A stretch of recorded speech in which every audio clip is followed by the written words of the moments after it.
ഒളിച്ചോട്ടം ഇപ്പോൾ എല്ലാം ട്രെൻഡാണല്ലോ. പക്ഷെ ഒരു ദുരന്താട്ടോ. എൻ്റെ മോള് മിന്നു ഒരുത്തിൻ്റെ ഒപ്പം ഒളിച്ചോടിപ്പോയി. വിളിച്ചിട്ട് അവൾ വന്നില്ല. അവൾ നോക്കിയപ്പോൾ കട്ട മീശക്കാരൻ, കട്ട താടിക്കാരൻ, മസിലുള്ളവൻ, കാണാൻ ഭംഗിയുള്ളവൻ, സിനിമയെ കാണുന്ന മാതിരി ജീവിതം എന്ന് ഓർത്ത് അവൾ പോയി. കാരണം അവൻ ഏത് കോന്തനാണെങ്കിലും അവർക്കൊരു കുഴപ്പമില്ല. പക്ഷെ എൻ്റെ മോള് പോയെങ്കിൽ എന്തെങ്കിലും വരുമെന്ന് ഞാൻ വിചാരിച്ചട്ടോ. വരും അവൾ, എൻ്റെ ഉറപ്പാണ്. അവൾ വരുമെന്ന് എൻ്റെ ഉറപ്പാന്നേ. അവൾ വന്നില്ല. ഇങ്ങനെ 5 വർഷം കഴിഞ്ഞ് ഞാൻ അറിഞ്ഞ് അവൾക്ക് 2 പെൺകുഞ്ഞുങ്ങളുണ്ടായി. അവളെ കണ്ണും കുഴിഞ്ഞ് അരയും നേർത്ത് അവളെ കണ്ടു കഴിഞ്ഞ് കഴിഞ്ഞാൽ ഓന്തിൻ്റെ പ്രകൃതം. അവളെ കട്ടമീശക്കാരൻ, കട്ട താടിക്കാരനില്ലേ, അവളെ ഉപേക്ഷിച്ചിട്ട് അവളെ തള്ളി പറഞ്ഞിട്ട് വേറൊരു പെണ്ണിൻ്റെ പൊളിച്ചോടി. ഇവക്ക് അങ്ങനെ ദുഃഖം താങ്ങാനാ പണ്ട് ഈ അപ്പന് കത്തെഴുതി വെച്ചിട്ട് ആ 2 പെൺകുഞ്ഞുങ്ങളെയും കൊണ്ട് അവളെ ആ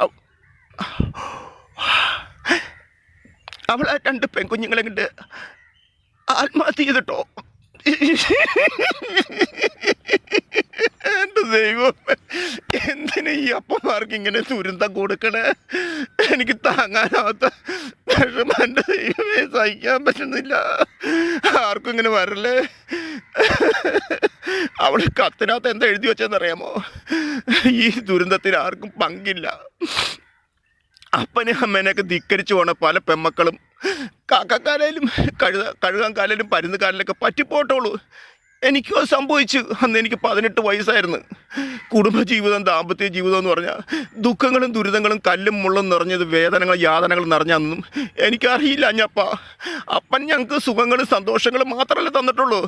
മറിച്ച് വേദനകളും യാതനകളും തന്നായിരുന്നെങ്കിൽ ഇങ്ങനെ സംഭവിക്കില്ലായിരുന്നു. അതേന്നേ എല്ലാ അപ്പന്മാരും കൊടുക്കും മക്കൾക്ക് സുഖങ്ങളൊക്കെ കൊടുക്കുന്നേ. കൊടുക്ക്, എന്നിട്ട് നമുക്ക് ഇതൊക്കെ കേൾക്കാം. താങ്ങാൻ പറ്റില്ല. എൻ്റെ മോളെ ചതിച്ചവനെ ഞാൻ എന്തൊക്കെ പറഞ്ഞാലും ഞാൻ അവനെ വകവരുത്തും. അങ്ങനെ ഞാൻ കരിക്കളിയോ നീക്കി അവന് വകവരുത്താൻ. അന്നേരം അറിയണത് അവനും ഒളിച്ചോടി ആ പെണ്ണും കൂടെ എന്തോ മയക്കുമരുന്നോ കഞ്ചാവ് കച്ചവടമൊക്കെ തുടങ്ങിയിരുന്നു, കാശുണ്ടാക്കാൻ വേണ്ടി. നമ്മൾ മക്കൾ അങ്ങനെയാണോ വളർത്തിയത്? അങ്ങനെ അവർ കച്ചവടം തുടങ്ങി പോലീസ് പിടിക്കുമെന്ന് പറഞ്ഞപ്പോൾ ഇവനെ തള്ളി പറഞ്ഞിട്ട് അവൾ വേറൊരുത്തരും ഒളിച്ചോടി. എങ്ങനെയുണ്ട്? ഇവന് ദുഃഖം താങ്ങാൻ വയ്യാണ്ട് ഇവൻ ലാസ്റ്റ് പുഴയിൽ ചാടി ആത്മഹത്യ ചെയ്ത്. എങ്ങനെയുണ്ട്? ഈ വാർത്ത അറിഞ്ഞ ഒരു മോനോള്, ഓൻ വാടകയ്ക്ക് താമസിക്കുക, അപ്പനും അമ്മയായിട്ട് ഉടക്കി. ഒരു ദുരിത സ്ഥലത്ത് അപ്പനും അമ്മ ഓട്ടോ വിളിച്ച് ചീറിപ്പാഞ്ഞ് എൻ്റെ മോനെ എന്നാ പറ്റിയെന്ന് ചോദിച്ചുകൊണ്ട് ഓട്ടോക്കാരനോട് സ്പീഡിൽ പോകാൻ പറഞ്ഞ് ഓട്ടോ സ്പീഡിൽ പോയി നിയന്ത്രണം വിട്ട് ആ പുഴയിട്ട് വീണ്ടും 3 പേര് ഒഴുക്കിപ്പെട്ട് മരിച്ച്. എനിക്കിത് കേട്ടപ്പോൾ വല്ലാത്തൊരു സങ്കടം. എൻ്റെ ദൈവമേ, ദുരന്തം മാത്രം. കാര്യം എന്ന് വെച്ച് കഴിഞ്ഞാൽ അവൻ പോട്ടെ, ഈ അപ്പനും അമ്മ എന്നെ ചെയ്ത്. അപ്പോൾ എന്തൊക്കെ ദുരിതങ്ങൾ വന്നാലും എനിക്ക് ദൈവം ഒരു അനുഗ്രഹം തന്നിട്ടുണ്ട്. എൻ്റെ മിന്നുപോൾ പോയപ്പോൾ ഞാൻ പണിയെടുക്കണ പൈസയൊക്കെ ഞാൻ പകുതി പൈസ ഈ മക്കൾ ഉപേക്ഷിക്കപ്പെട്ട അമ്മമാരും അപ്പന്മാരൊക്കെ ഉണ്ട്. ഈ ചോറ്റാനിക്കര അമ്പലനാട്ടിലൊക്കെ നോക്കി അറിയാം, പല സ്ഥലത്തും ഉണ്ട്. എൻ്റെ വീട് അതിൻ്റെ അടുത്ത് കണ്ട്രാട എൻ്റെ വീട്. അപ്പം ഞാൻ അങ്ങനെ കൊണ്ട് അവരെ ഭക്ഷണം ഒക്കെ കൊടുത്ത് സഹിക്കുമ്പോൾ എൻ്റെ സങ്കടം പറയുമ്പോൾ അവർ പറയും, എടാ നിൻ്റെ ജീവിതം മാറി മറിയും, നീ പേടിക്കണ്ടെന്ന് പറഞ്ഞു. പക്ഷെ അവരുടെ വാക്ക് അതിമനോഹരമായിരുന്നു കേട്ടോ.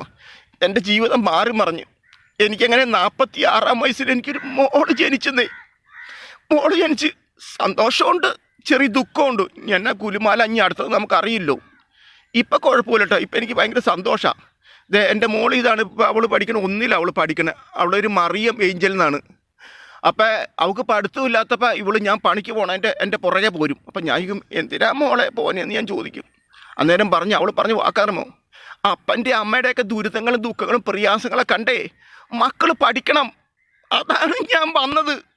അങ്ങനെ പഠിച്ചു കഴിഞ്ഞാൽ മക്കൾ ഒരിക്കലും വഴിതെറ്റിപ്പോവില്ല എന്ന്. അതെ, എല്ലാ മക്കളും മനസ്സിലാക്കണം കേട്ടോ. അപ്പന്മാരും അമ്മമാരൊക്കെ നിങ്ങൾക്ക് വേണ്ടിയാണ് ജീവിക്കണം കേട്ടോ. നിങ്ങളൊരു വേദനിപ്പിക്കരുത് കേട്ടോ.